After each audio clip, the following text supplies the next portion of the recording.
வணக்கம், நான் டாக்டர் மைதிலி. இன்றைக்கி நிகழ்ச்சியில் ரொம்ப சிம்பிளாக வீட்டில் நீங்களே செய்யக்கூடிய ஒரு டீடான் ஃபேஸ் பேக் பற்றி பார்க்கலாம். ஏற்கனவே நிறைய நிகழ்ச்சியில் ஸ்கின் பிரைட்டனிங்க்கு உண்டான ஃபேஸ் பேக், அதாவது சருமம் நல்லா பிரகாசமாக பளபளப்பாக தென்படுறதுக்கு உண்டான ஃபேஸ் பேக் என்னெல்லாம் பயன்படுத்தலான்றதை பற்றி நிறைய நிகழ்ச்சியில் நான் சொல்லியிருக்கேன். ஆனால் இன்றைக்கி ஸ்பெசிஃபிக்காக டீடான் ஃபேஸ் பேக், ஏன்னா நிறைய பேர் பார்த்திங்கன்னா சன் டேனை ரிமூவ் பண்ணுறதுக்கு என்ன ஃபேஸ் பேக் யூஸ் பண்ணலான்னு கேட்குறாங்க இல்லையா.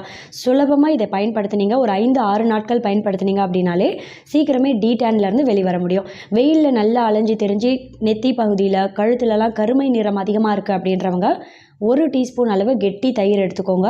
கூடவே 1/2 டீஸ்பூன் அளவு சுத்தமான தூய்மையான தேன் எடுத்துக்கணும். இது கூடவே ஒரு 5 சொட்டு எலுமிச்சை சாறு, இது எல்லாத்தையும் நல்லா மிக்ஸ் பண்ணிங்கன்னா தண்ணி மாதிரியான ஒரு கன்சிஸ்டன்சி, நல்ல ஒரு வாட்டர் கன்சிஸ்டன்சியில் வரும். இதை நல்லா மிக்ஸ் பண்ணிவிட்டு முகத்தில் கழுத்துலலாம் ஃபேஸ் பேக் மாதிரி அப்ளை பண்ணிவிடுங்க. இந்த ஃபேஸ் பேக்கை ஒரு 15 நிமிஷம் அப்படியே விட்டுருங்க. நல்லா ட்ரை ஆனதும் 15 நிமிஷத்துக்கு அப்புறம் வெந்நீர்லாம் கிடையாது, சாதாரண ரூம் டெம்பரேச்சர் வாட்டர் கொண்டு முகத்தை கழுத்தெல்லாம் நல்லா வாஷ் பண்ணிடலாம். பச்சை தண்ணியிலேயே வாஷ் பண்ணிடலாம். இதை தொடர்ச்சியாக ஒரு 5 நாட்கள், அதிகபட்சம் 6 நாட்கள் பயன்படுத்தினாலே போதுமானது. 5-6 நாட்கள்லேயே டீடான் படிப்படியாக குறையிறது நாளடைவில் நல்லாவே தெரியும். தேங்க்யூ.